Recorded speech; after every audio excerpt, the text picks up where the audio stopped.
Today we're going to be ranking all the Black Ops 3 zombie maps. Now, I know how you all felt about my MP ranking, but you know what, guys? I don't think this one's going to be as controversial. Let's find out, though, and we're not going to be doing any of the Chronicle maps, just the base Black Ops 3 maps. Let's do this. That's maybe controversial to some, but to me, the worst zombie maps of Black Ops 3 would have to be Gorod Krovi. Now, I know what some of you are going to say. I'm a noob, I just don't get the map, I have bad taste, whatever. Well, let's just put it this way, guys. There's nothing I really enjoy about this map. I don't like the layout, don't like the Easter egg, I hate the enemies in this map, and like all three of them they add, they're just annoying to deal with. The dragons are just a pain in the ass. Yeah, you can get the shield and run through with the shield and all that, but it's just so annoying. The Valkyries just suck, man. The boss fight is pretty fun, we'll give them that, and there's some cool things with the Easter egg here and there, right? The story's kind of cool and all that, and it's not a bad map overall. It's my least favorite Black Ops 3 map. Let's just put it that way, alright? So I know, and like the Ray Gun Mark III to me is a big disappointment, right? It's a pretty cool gun, and it's just kind of whatever. And I know the PV return, the PV just feels like every other SMG in this game. Let me be quite honest here, right? So I know this is gonna be controversial, but okay, let me just say this, guys. This is only the worst Black Ops 3 zombies map in my opinion, alright? So there you go. Anyways, let's get on to the next couple. The Giant is higher than Gorod Krovi, and for one reason, that's because it's a chill time. You can just always jump in and play this map. It's more playable than Gorod, in my opinion. You're not always just getting stressed the entire time like you are with the other one, right? So the thing is, it's just that, it's a simple map though, right? So that's why it's only right here below Gorod, not any higher than that, because it's just a simple map, and there's not much to do on it. And the thing is, simple maps are great and all that. It's just when you got a simple map in Black Ops 3, it's not as good as it is in Black Ops 1, for example, or World of War. Maybe even Black Ops 2. More so Black Ops 1 in my opinion, alright? It's just that they're just not as much fun in this game just because you're so overpowered with your weapons and, in Double Tap 2.0 and just the weapons in general are just so powerful in Black Ops 3. It's kind of crazy, right? So the Giant is still a really good map. Again, a lot of fun. Just a good time to go and chill. The best thing it was really used for, let's be honest, is everyone would just go to the catwalk and grind weapons there. Let's be honest here. That's the biggest thing about this map. It's a good map, just not the best. All right. Before we get our pitchforks out, I know you're all going to say I'm insane for putting Revelations this high up, and I can understand where you come from, but let's just hear me out, guys. All right. So first of all, this map is just really fun. Yeah, there's a million enemy types. The Easter egg is just a fucking nightmare to complete and all that without a guide. But the fun factor is just here. You know what I mean? And that's why I put it higher than the other ones. It's just simple, but it's not too simple at the same time. All right. You got your 4 areas to turn on the power. And then in the box, you got your 2 wonder weapons there. And then you can upgrade them. And yeah, the upgrade for the Apocalypse Servant is kind of stupid. It's actually very stupid where you just shoot rocks. But those rocks aren't that hard to find for the most part once you learn where they are the first time, alright? And for me, at least for me, they're not hard to find. Maybe for others they are, but I never had a hard time finding them myself, okay? So that's the whole thing about it. It's it's a fun map to go for high rounds on. That's the big thing about it, okay? So because you can get that, you get the Thunder Gun, and that's the other thing, it returns the Thunder Gun, which is pretty sick, alright? And the ending's kind of cool, I guess. It's yeah, whatever. It's not bad or anything like that. And you could say it's a new map, so there you go. That's one of the reasons that I like it so much. And the biggest thing, though, I like about this map, though, man, guys, is the helmet Easter egg, where you can get perma perks or upgraded perks. I don't even know what they are, to be honest, but whatever they are, they're sick, right? That's just that's something I wish more maps had, was those helmets, all right? And you had that in you had something like that in Gorod and Shadows. I know, I'm aware, of course. But I don't know, it's not the same as it was in this map. It's just multiple of them, alright? Because in Gorod in Shadows, the Shadows one just prevents you, and Origins had it too. In Shadows prevents you from getting hit by a Margo, for one hit by a Margo, right? And then in Gorod you run through fire easy. Or what is it? No, not fire. It's the thing where you can fly, the dragon wings, right?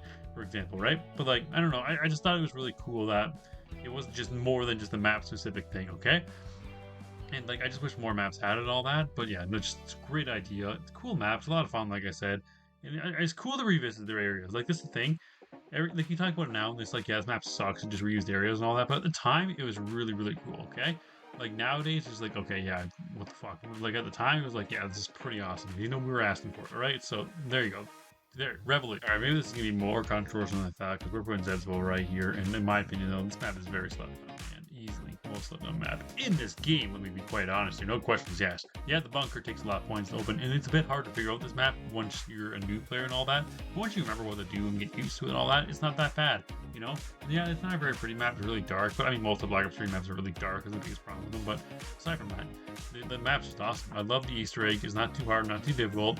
The boss fight is it's pretty cool. It's not the best boss fight ever, but that Spire boss fight, it's just the fact that it has that is just so cool. Oh, that's another thing I wish more maps had is things like that spider boss fight.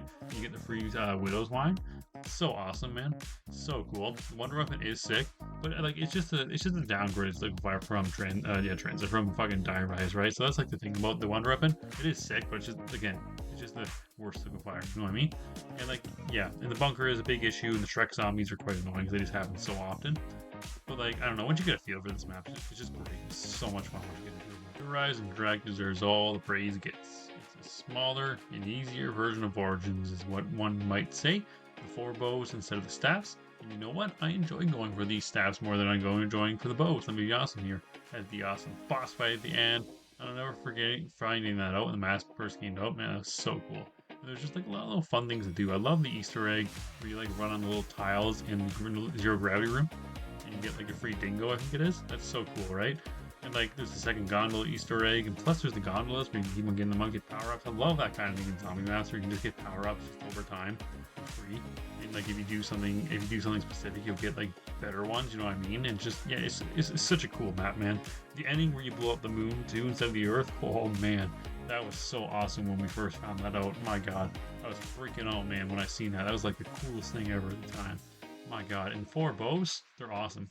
Yeah, like the void bow is a bit of a pain in the ass to get, and you need that one gobblegum to get it, which is quite annoying. But you know what? It's just I don't know. It's still a really good map though. Really good map. Man, the best map of Black Ops 3 Zombies would have to be Shadows of Evil. Now I think this map's just amazing. The rituals are easy to do, they're easy to learn. Plus, there's so many ways of doing them, so many like tricks and things like that. It takes like there's so many like different ways to do it, and you get better at it. And it's just like it just rewards you for being good. Just like it's just so awesome.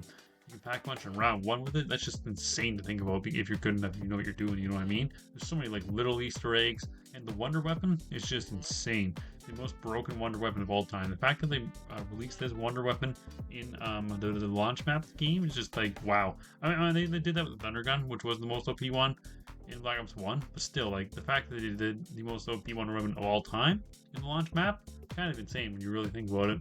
Right, and like yeah, it's such a good map. I love the pods. I love all the enemy types. You know, they're all fun to take down, and they're not just blast them. You know what I mean? And like you have to figure it out how to take them down. Like for example, the Margwell, right? You got to figure out how to take them down.